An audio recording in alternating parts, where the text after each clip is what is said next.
Hello, it's Monica from Crafting with Quilling Glade and hope you have absolutely wonderful day. In today's video, I'm going to show you how to create a Christmas bridge card. I really hope you'll enjoy today's video and craft along with me. I'm going to use a free gift from Creative Stamping Magazine, issue 115. In the magazine, you can find lots of ideas and projects to try, but it also comes with a free stamp set collection called Winter Village. It has amazing images like the buildings, gnomes, Santa, reindeer, and the big Christmas tree with a village and some trees. On the back you've got some ideas to try, but you can also use a stencil that is included in the set. And I really encourage you to use all the elements to create your projects. So first I'm going to create my card base. I've got my scoring board from Crafter's Companion and 300 GSM multi-purpose card measuring 6 by 10 inches. And I'm going to score it at 1.5, 3 inches, turn my card over and do the same. 1.5 and 3 inches. Now it is time to fold all the lines and burnish them. And this is the easiest way to create a bridge card base. Super simple, isn't it? So if you have never ever created a bridge card, I encourage you to do so because these are amazing cards and literally take no time. Now when this is ready, we have to start decorating our card. I'm going to use anti-static bag and VersaMark ink, and for the sentiment I decided to use Merry Christmas. It is very beautiful and the font is stunning. So this is the way to decorate your card. Choose your sentiment first and then you can decorate it with any elements that you want. I'm going to use my totally favorite gold embossing powder and I'm going to heat set it. Whenever you use heat embossing, I encourage you to heat set your tool for about 10 seconds before you start melting the powder. And if you have any excess of the powder, you can use your finger or dry paintbrush. That will work as well. When this is ready, I'm going to use some ink pads to create a winter sky. And I decided to use some shimmer ink pads from Spectrum Noir called Tropic Blue and Starlit Sky. I got them a few weeks ago and I thought these will be perfect to create a nice shimmer on a card. As you can see, I put a block with some design papers just to make sure that I don't have any mess on my glass mat. So yes, you can use that or you can use a copy paper underneath as well. The choice is absolutely yours. And using one ink blending tool, and I'm going to use the darker and the lighter color. So one side for the darker and one for the lighter. And this way I save some space with ink blending tools. And what do you think about those shimmer ink pads? Have you seen them before? Have you worked with them before? If you haven't, they are absolutely amazing. However, these are pigment inks, which means they dry for a very long time. So if you want to create a project really quickly, you have to heat set all the elements. And I'm going to use my heat gun just to do it, because I really wanted to create this card at one go. I didn't want to wait. So this is the way to go. What do you think about this color combo for Winter Sky? Now I'm going to use a piece of tissue to get the excess of the ink from the sentiment, and I'm going to use my heat tool. Super quick and simple. And when this ink dries on a card, it is beautiful. I have to tell you, it is such a beautiful effect. So I thought maybe to use it for the sentiments, but actually for the background it really works beautifully. Now it is time to decorate the card, and I stamped all those images with alcohol-friendly ink, and I use my ScanNCut machine to cut all those images. Using some alcohol markers from B&M, I'm going to color in all those images, and these pens come from Deco Time Company, and there are mixed colors markers for a magical gradient effect. And to be honest, that's exactly what they are. They are only $2.50 per set, and I got a couple of sets, and you will see them later on. I really like the gradient they create on all those images, so I decided to start easy with the Christmas trees. Have you ever used alcohol markers this way, that you can create different gradients? If you have, please let me know what is the brand you're using. I'm really curious, because these are the very first alcohol markers. I use it that way, and I was really surprisingly amazed how amazing they are. They are super cheap, but they work really well. However, the tip on the colored markers is not that great, and I'm pretty sure it will be damaged very quickly, so you have to be very careful how you use the colored markers. But to be honest, the white marker works so well when you want to achieve very quick gradients. And now I'm going to use the other set, and I'm going to color in all the buildings, and I'm going to use colored pens to create gradient effects. So yes, you can do that as well. So please let me know if you use alcohol markers this way, because it is super new for me and I absolutely enjoyed every single second using them.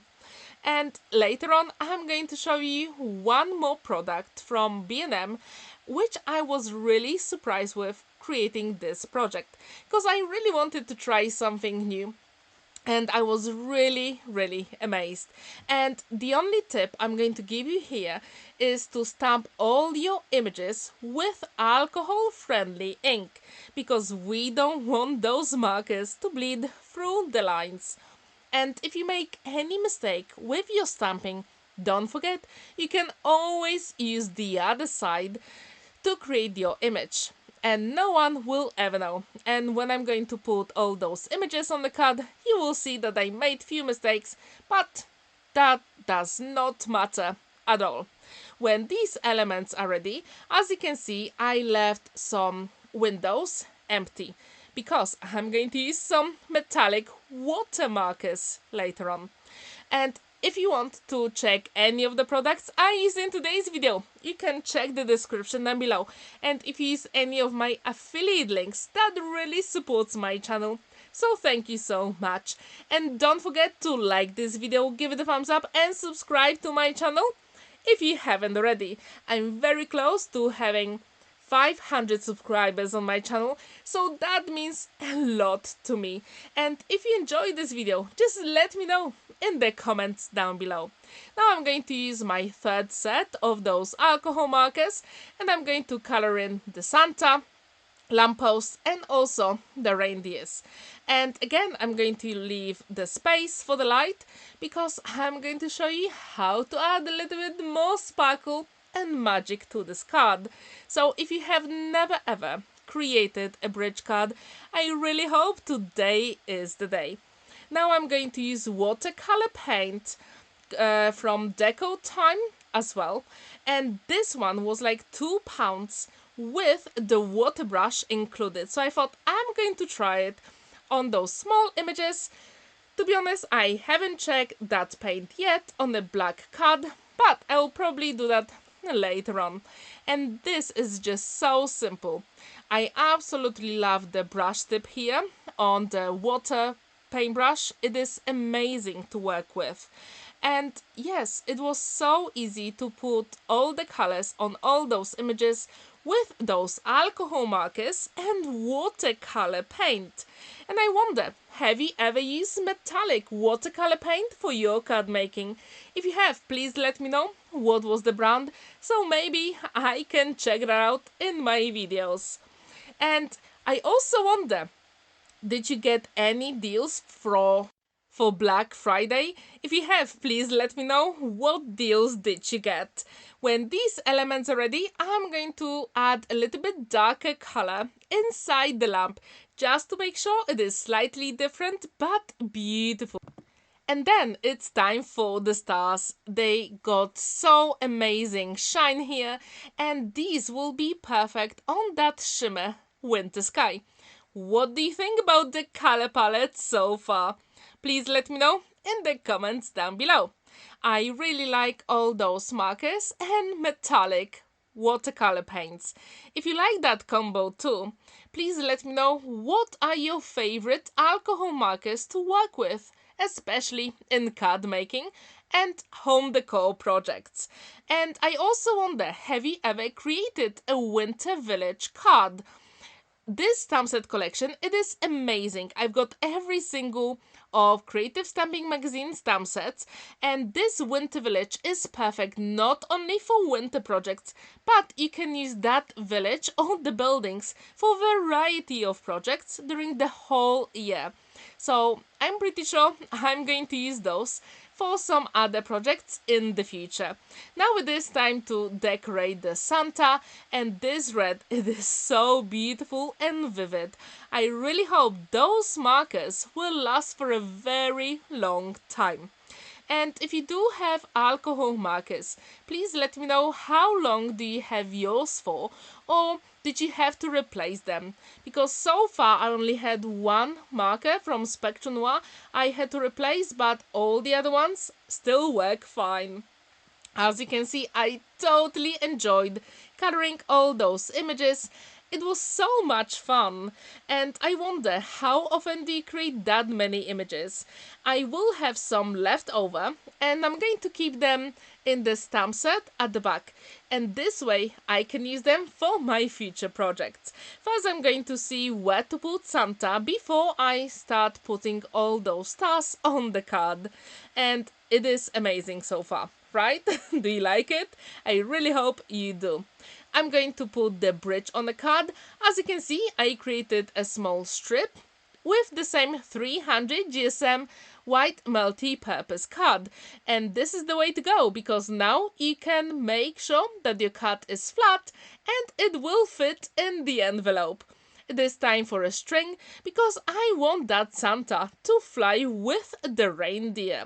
So yes, if you have any string, you can use that technique, and I encourage you to do so. So use a little bit of double-sided tape and a few drops of liquid glue, just to make sure that Santa will stay there forever.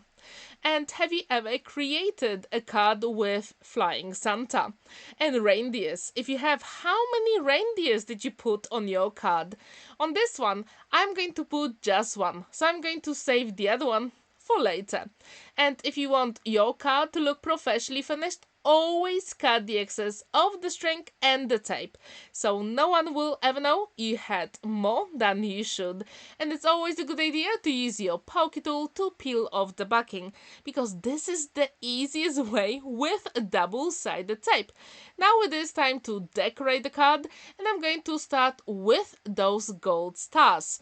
And at this point, I think I made a small mistake. So if you finish with the stars, I encourage you to use your buildings to create the village on the background first, because I started with the bridge and it will be very difficult for you to see how I put all the other buildings in the background.